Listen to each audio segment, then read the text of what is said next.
اللہ تبارک و تعالی عنہ کے نام سے دیکھو، قدم قدم، جگہ جگہ، نگر نگر، نگر نگر، شہر شہر، دنیا کے ہر کونے پر نہ جانے کتنی سبیلیں مل جائیں گی، نہ جانے لوگ کتنا دودھ پلانے والے مل جائیں گے، چائے پلانے والے مل جائیں گے، کھچڑا کھلانے والے مل جائیں گے، بریانی کھلانے والے مل جائیں گے، ان کے نام کا جھنڈا اٹھانے والے مل جائیں گے۔ یزید کی ہار سنو کہ اس کے نام پہ جھنڈا تو بڑی دور کی بات ہے، کوئی آدمی جھنڈی اٹھانے کے لیے تک تیار نہیں۔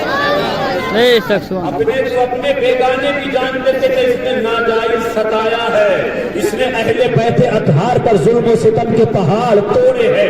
7 محرم شریف ہے، حضرت امام حسین رضی اللہ تبارک و تعالی عنہ اپنے خیمے میں ہیں اور حر سے ملاقات ہو جاتی ہے، اور حر سے ملاقات ہو جانے کے بعد وہ اپنے ساتھ میں 4000 کی فوج لے کر کے آیا تھا۔ 7 محرم تک آتے آتے تقریباً 22,000 کا لشکر تیار ہو گیا، اور 22,000 کا لشکر تیار ہو جانے کے بعد پیغمبر اعظم سید عالم صلی اللہ علیہ وسلم کے بیٹے حضرت امام حسین رضی اللہ تبارک و تعالی عنہ کے قدم پر بہت سارے لوگوں نے شہادت کا جام نوش فرما دیا ہے۔ 8 محرم گزرتی ہے، نبی محرم کا وقت ہے، عصر کا وقت ہے۔ حضرت امام حسین رضی اللہ تبارک و تعالی عصر کی نماز ادا فرمانے کے بعد اپنی تلوار کو اپنے ہاتھ میں لیتے ہیں اور اس طریقے سے تھوڑی رکھ کر کے میرے آقا حضرت امام حسین آرام فرمانے لگتے ہیں۔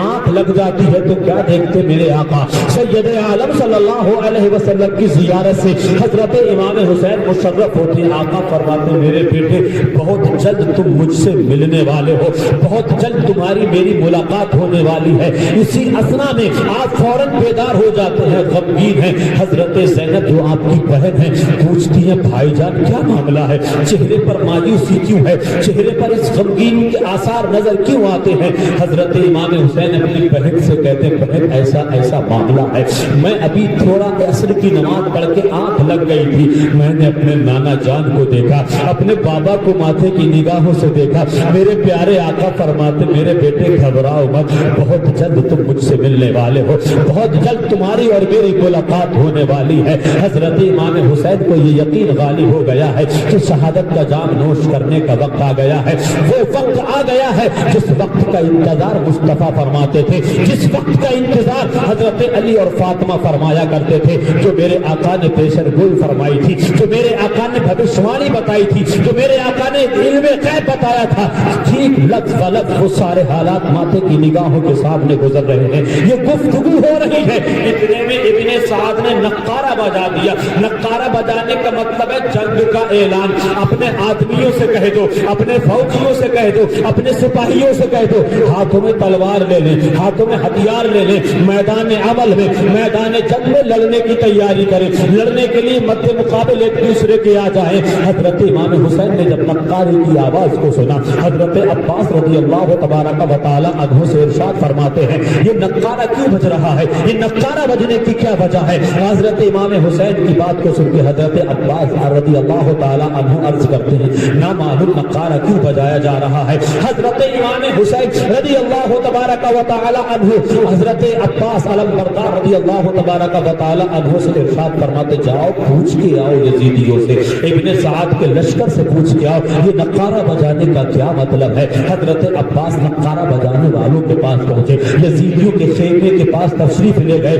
مخاطب ہو کر کے خطاب فرماتے یہ کیا ہو رہا ہے، کیوں نقارہ بجایا جا رہا ہے؟ پوچھنے پر جواب دیا جاتا ہے آپ جنگ لڑنے کی تیاری کیجئے، یا تو یزید کو اپنا پیر مان لیجئے، اس کے ہاتھ پہ ہاتھ دے دیجئے، ورنہ میدان عمل میں آ جائیے، لڑنے کی تیاری کیجئے۔ بات ہو گئی، حضرت امام حسین کے پاس جا کے حضرت عباس نے ساری بات بتا دی۔ وہ لوگ جنگ کا اعلان کر رہے ہیں، وہ لوگ جنگ کے لیے میدان میں آ چکے ہیں، انہوں نے جنگ کا نقارہ بجا دیا ہے۔ حضرت امام حسین رضی اللہ تبارک و تعالی عنہ خود چل کے تشریف لائے، اور تشریف لانے کے بعد ارشاد فرماتے ہیں او جنگ لڑنے والوں تمہیں عرب کا دستور نہیں معلوم ہے، عرب کی تاریخ نہیں معلوم ہے، جنگ لڑنے کے جو رولز ہوتے ہیں، جنگ لڑنے کے جو ضوابط ہوتے ہیں کیا وہ تمہیں معلوم نہیں؟ شام کو سورج غروب ہوتے وقت نہیں کہ بھلا کوئی جنگ لڑتا ہے؟